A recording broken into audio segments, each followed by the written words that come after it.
Good morning on the West Coast, good afternoon on the East Coast, and happy days everywhere in between. Today is Wednesday, November 8th, and as I always say, it's a beautiful day to have a webinar. I'm John Yarrington, CEO of the Performance Driven Marketing Institute, a 501c6 not-for-profit trade association dedicated to protecting, promoting, and advancing the direct-to-consumer and performance-driven marketing industries. And on behalf of the entire PDMI family, it's my pleasure to welcome you back to yet another fun-filled and exciting episode of the PDMI Take 20. As a reminder, the PDMI Take 20 is a quick-hitting roundtable discussion led by industry experts on trending topics, all in 20 minutes or less. Today, we're joined by a trio of incredibly talented industry leaders, including Doug Bognar of Apex Media Partners, Terry Chase of Modus Direct, and Rich Radzik of Advocado. And together, we'll be discussing how the 2024 presidential elections, coupled with the 2024 Summer Olympic Games, will affect the media landscape. However, before we get started, please allow me to do a little housekeeping. If you'd like to ask a question, and we encourage you to do so, please use the questions tab located in your control panel. Also, please know you're welcome to ask questions throughout today's conversation, but we'll be holding all replies to the end of today's discussion. Alrighty, folks, with that said, it's my pleasure to introduce today's moderator. The circus ran away from him, and the circus ran away to join him. He's the fearless Chris Foster.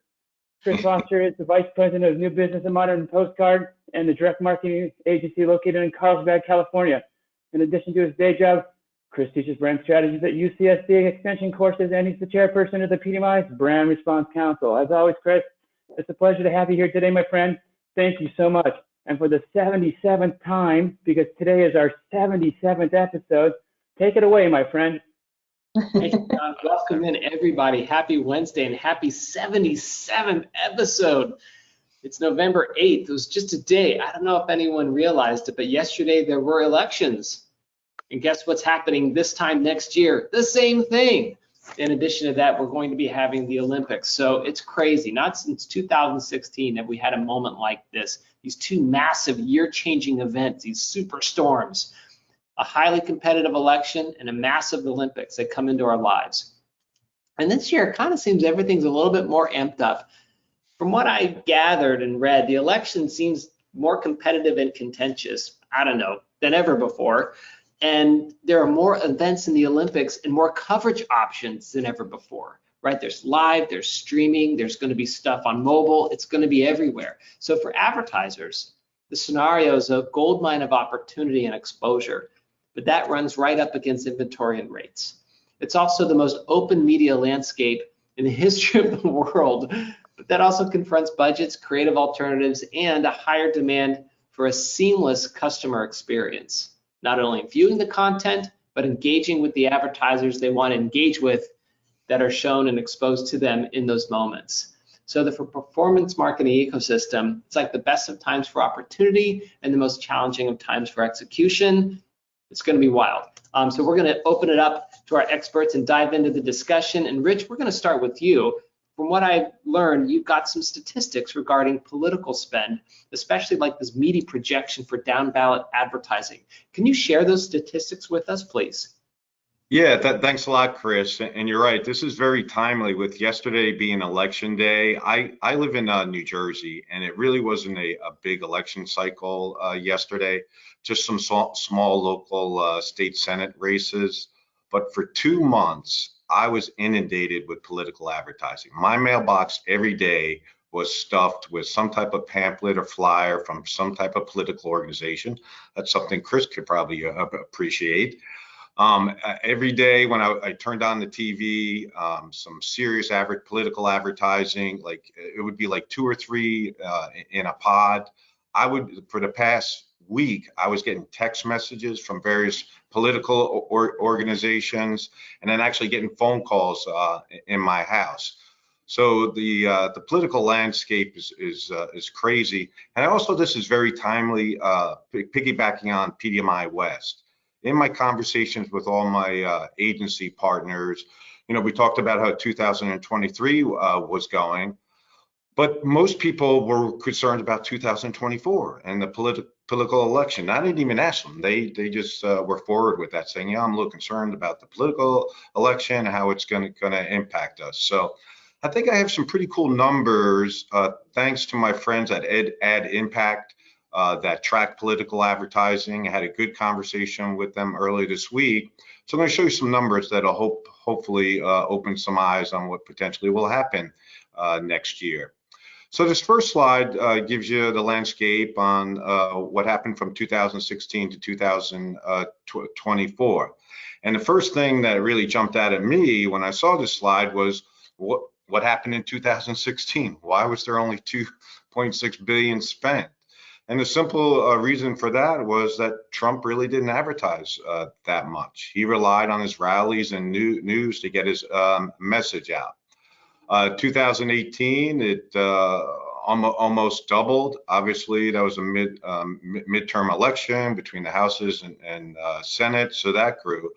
But 2022, we know how competitive that election was, both on the presidential side and the House and Senate side. So it got up to 9 billion. What also struck me when I looked at this is the 2022 cycle was practically the same as 2020. Again, that was impacted based on all the midterms, the House and Senate, and some other local governor races. And I think what you're going to see is historically, you would see the trend, election year, the following 2 years, you'd see a dip, maybe as low as 50%. And I wish I had a trend that went back 10 or 20 years. But I think what you're going to see moving forward is the norm. When you go from 20 to 22 to 24, it's going to increase. So 2024 will be a record on the amount of political ad spend at 10.2 billion. Next slide, please. The next slide will demonstrate what the spending was based on media type. And we're going to talk about Olympics later, but political is really impacted based on broadcast, in particular local advertising. So 50% of that will be based on broadcast media. Cable is only at 1.9 billion. CTV, which is growing by 12 to 13% compared to the last election, will continue to grow. Digital is about flat, and radios and satellite have a minor impact. As you can see, down ballot is just as much spent as the presidential, Senate, and House. And down ballot is essentially anything but presidential, Senate, House, or governor. In fact, in 2023, the fourth largest spender in political advertising was a down ballot category. It was the Ohioans for reproductive rights, in which they spent $25 million. So if you've been trying to buy any media in the Ohio market for the last couple of months, I'm assuming you had some issues. And the other down ballot, a big category, which was fifth in political spending in 2022, was in Kentucky in the bluegrass movement in Kentucky, which spent 23 million. Next slide. We'll get into this next slide is what was the spending on a local basis. The battleground states, I don't think there'll be any surprises in regards to the local spending. The battleground states, the Arizonas, the Nevada, Michigan, Pennsylvania, and Georgia will continue with heavy spending. Ohio, Florida, and Texas will have a consistent spending. California will have the most spending. New York, in particular, will be in the top 5 of down ballot spending. And Hispanic, our friends on the Hispanic side, so markets like Arizona, Texas, Florida, Nevada, there's a forecast of an increase of 10 to 12% in Hispanic. Next slide. So when is all this spending gonna start? It's gonna start at the first of the year, obviously with the primaries. Iowa's primary is January 15th, Nevada February 21st, South Carolina, February 24th, and New Hampshire is still actually to be determined. So the spending will start in January. 60% of the political spend will happen from September, October, and November. The other 40% will happen from January all the way to August. That's fantastic. Rich, thank you so much for sharing those details. And I think what strikes me at least is that the preparation for all of that begins now, right? If you start spending right now in January and you're planning over the course of the spring and the summer, you're actually having the conversations right now about this. So I guess what I would ask you, Carey, is how with the different media channels that are available, after what Rich reviewed, what channels do you think are going to get the most attention, right? Both in the political and outside of political going into Olympics. How are you having those conversations with your clients? So it really depends on what their goals are. So brand clients, that's going to be somewhere where you're going to have to find the entertainment programming. You're going to have to look at other areas. I would say that the majority, the one that's going to get the most attention, is CTV to some extent, because it's new, it's interesting, and it's flexible. That is really what we're counseling a lot of our clients, is to be as flexible as you possibly can, because I think that there is a lot of change. It used to be that people would go into the news. It would be certain day parts for political advertisers that would allow for the other advertisers, the performance advertisers, to exist. Some of that has changed.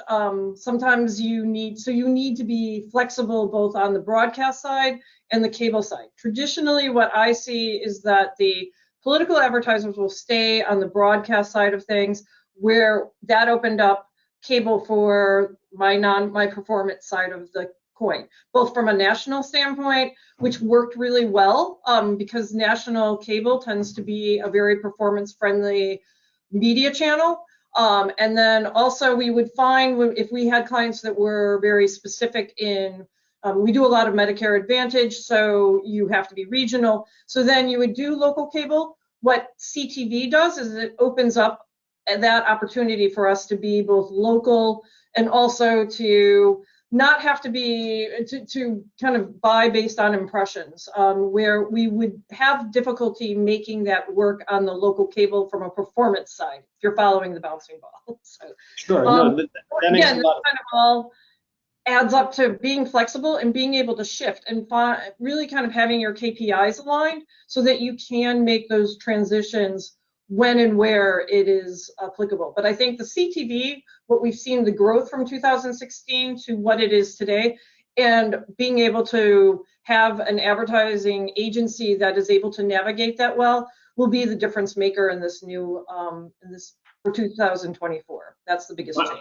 I love that. That's very insightful, Carey, because it's the opportunities of the new channels that give the opportunity for flexibility, right? And if the brand's not used to it or comfortable with it, that'll be a challenge. But agencies like yourselves and businesses like yourselves can guide them to say, hey, let's figure out how to be as flexible as possible. And everyone needs to be as flexible as they can be. I guess, Doug, the question that is, there's a lot of flexibility. There's a lot of spots. Carey just mentioned there was tightness in terms of getting any media out in Ohio.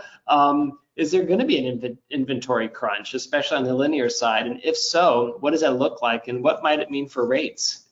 Yeah, great question. And Carey was dead on. I mean, we're preaching flexibility. There will be an inventory crunch, although there's never been a point where we've had more inventory from which to choose. Probably more than ever, this is going to sound so cliche, we're going to rely on the data and follow what the data tells us in terms of viewership. And part of that is monitoring very closely political spend, because it does change very, very quickly. I mean, candidates come and go like the weather. Here in Indianapolis, every 15 minutes it changes, and issues come and go too.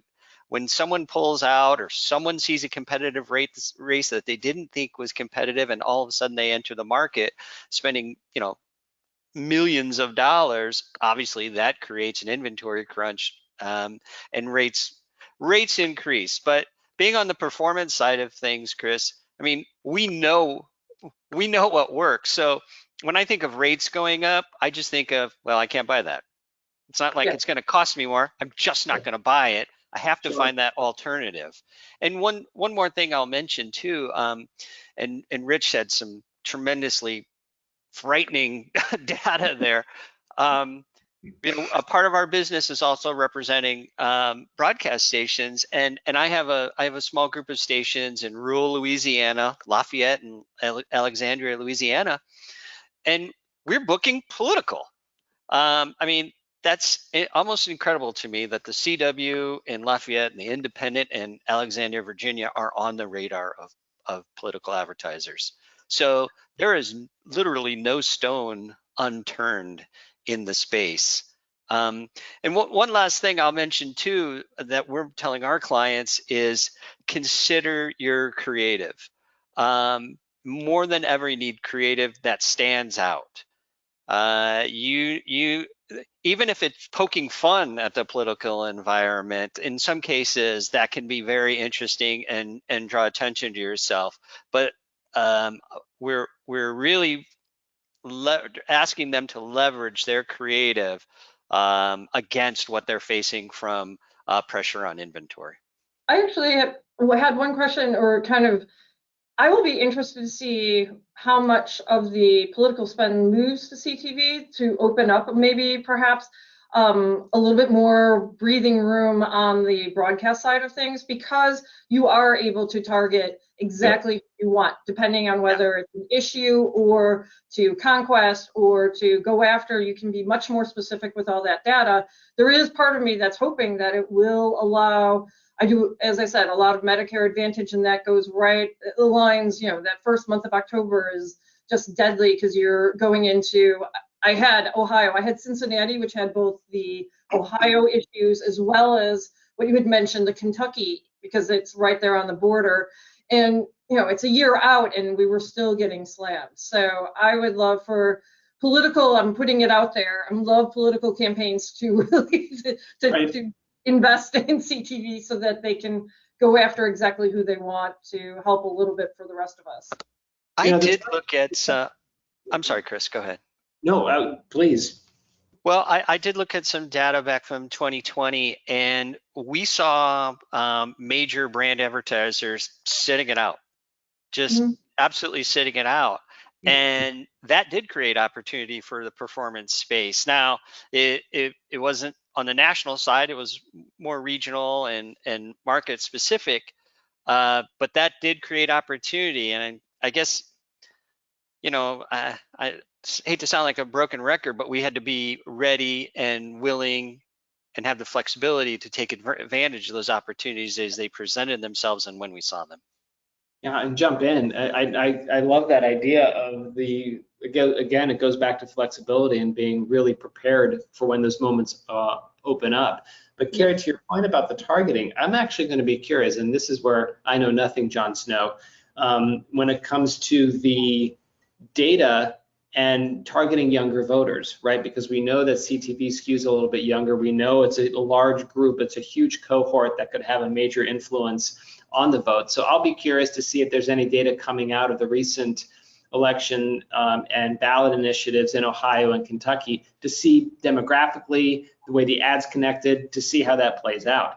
I guess, Rich, I'll go back to you because we've talked a lot about political now, but remember there's another superstorm, and that superstorm is the Olympics in the City of Lights in Paris this summer.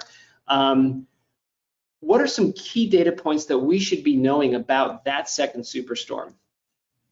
Yeah, and you're right, Chris. It is a superstorm because we have the Olympics sandwiched in between all the political spending. And I have to admit, I actually had to Google and look up when the actual Summer Olympics were starting. So when the slide comes up, I made some notes on that. But the Paris Summer Olympics are starting on July 26th through August 11th.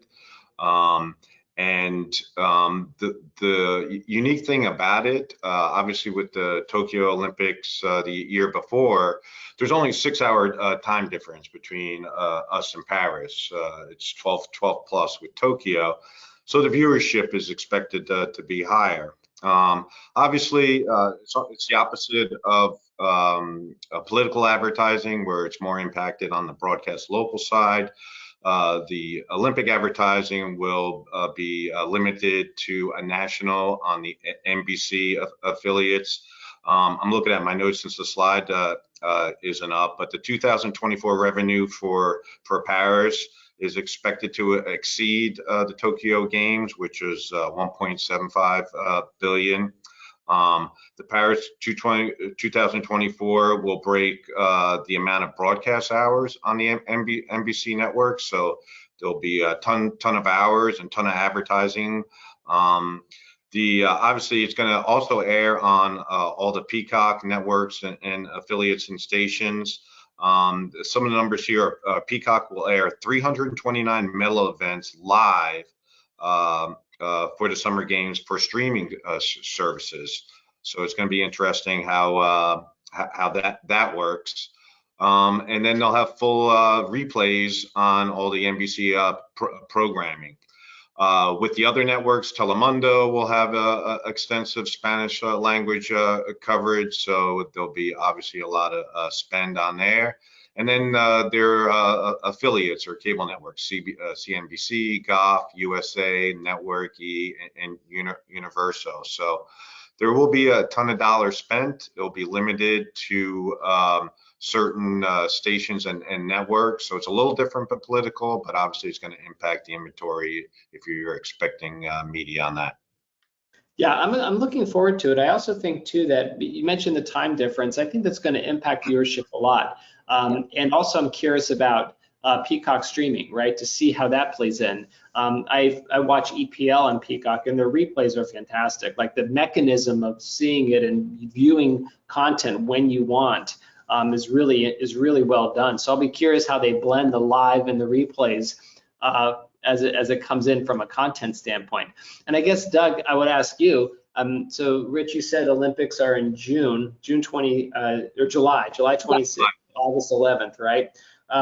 That's what, 7-9 months away, right? And the election's a year away. As you talk with folks and ask them to start planning, I know you want to be flexible, but you also have to plan. What are you advising your clients to do? I'm sorry, you're asking me, Chris? Yeah. Oh, sorry. Yeah, to me, the Olympics is more of a bump in the road as opposed to the massive roadblock of political, because it's a contained flight, if you will, and only certain broadcast properties and streaming properties are involved. So I'll be honest with you, I think it's relatively easy to excise those properties from any media plan. The question I have, and I don't know this yet, is what does counter programming look like, and what is the reaction of the space to account for that viewership that we go into Olympics? So I'll say it's more of the same. We will read and react as we get to it, but I'm not advising anything specific other than basically notification right now. Mm-hmm. Carey may have a different take, probably smarter than mine.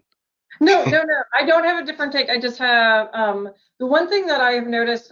We have a brand client and a lot of direct consumer clients, and because NBC has created all of these other opportunities, it's on Peacock, it's on here. It used to be that it was McDonald's and MasterCard and huge brands that could only be involved in the Olympics. As Doug said, it used to not be, people would talk a lot about it and you would just be like, okay, I'm not on the NBC affiliate for 2 weeks and then go on your merry way. Now I think for small, I have NBC kind of coming to me with much smaller packages to get involved.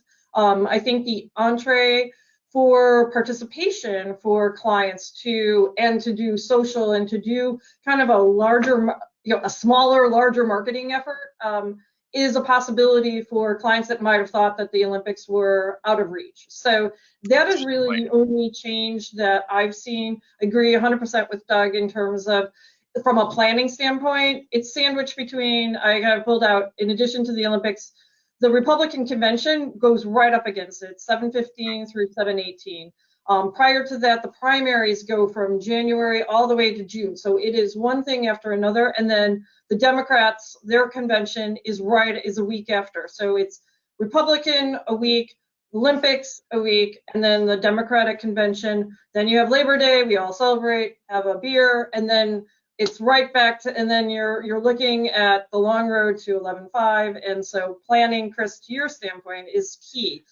So I would say if you have a client that is somewhat interested in launching or scaling their product, maybe have that conversation with the folks at NBC or Universal to see how you might be able to be involved in some way to enhance your brand. If you're a performance marketer, it's kind of the same way. It's look to see how we can kind of bounce around and allocate. I think that broadcast might be a better opportunity because it will be the timing is so much better than it was with Tokyo. Yeah, sure.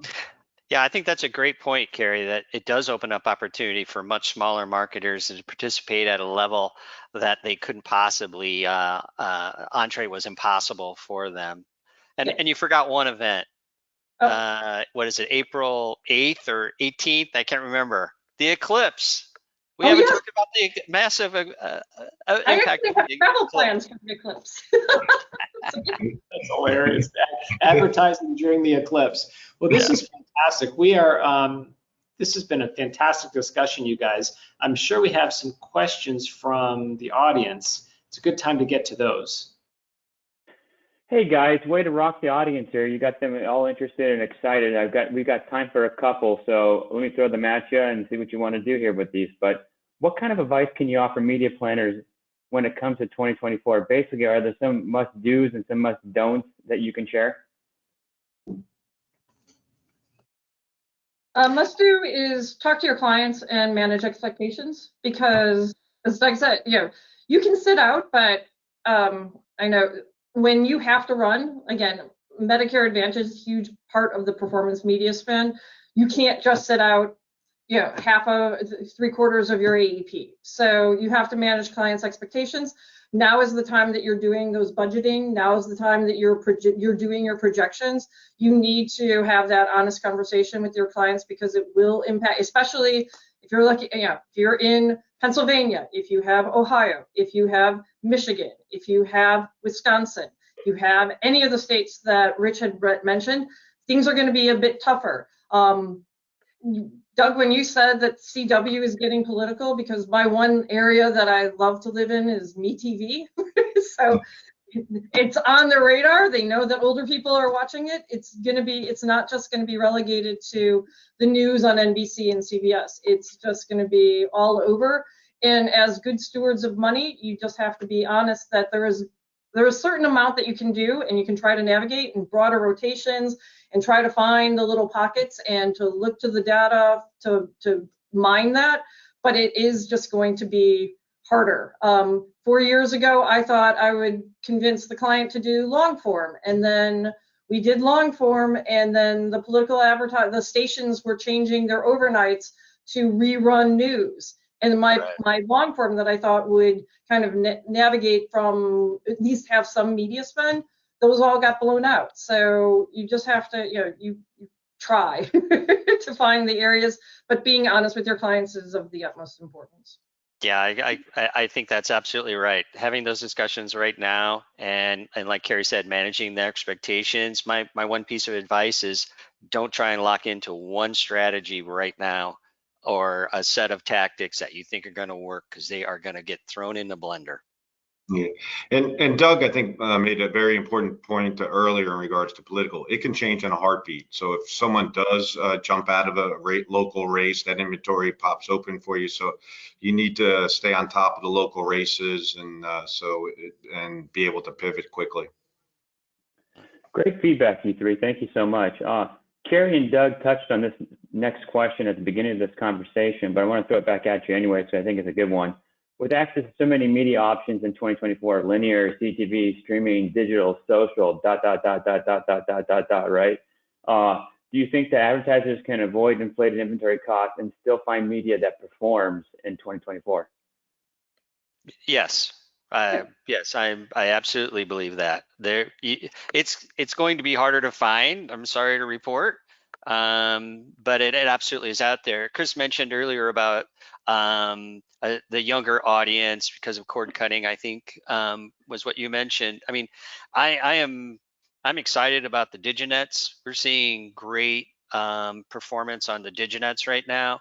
That world, shockingly, that is now hanging an antenna on their wall or putting one up on their roof and then streaming everything else is amazing to me, and I'm very interested in chasing that down. Yep. Agreed. I think where there's a will, there's a way. And as much as we say, as Chris opened it, this is the most open and there's a vast opportunity. So it is really just getting on that ride, having the data to point you in the right direction, make sure your tracking is on top of where it should be, and find those pockets, because there is pockets to be found. It's interesting, Carey. You mentioned that, and it strikes me that now's the time for real good curiosity, right? To figure out, what might work, what could work, to learn and to move really quickly. It's really moving into this space of what I consider now the normal pattern of marketing, where you can plan only for a certain horizon, but then have all of your options ready to go when things change. Yep, I agree. I think that it's just really important we're doing it this year. We're negotiating, pushing the envelope on CPMs for CTV, kind of with a mindset that this is where it needs to be down the road, setting those precedents, establishing relationships with stations so that you have the knowledge base, asking them. I mean, I have booked early. I have booked, right on seeing in each station does things on the broadcast side. That's not going anywhere, but having those good relationships with the stations is really important to understand the inner workings of how they are going to be laying in all that business. Political advertising as a whole is kind of a separate animal. It usually has its own rep, and they have to adhere to the lowest cost, but sometimes that just impacts our bonus. But knowing, is it better to have it in? Will the traffic system kind of see your spots if you book it in February or not? Is that kind of a waste of time? So it really comes down to knowing the right people, and to have a team that just doesn't take no for an answer.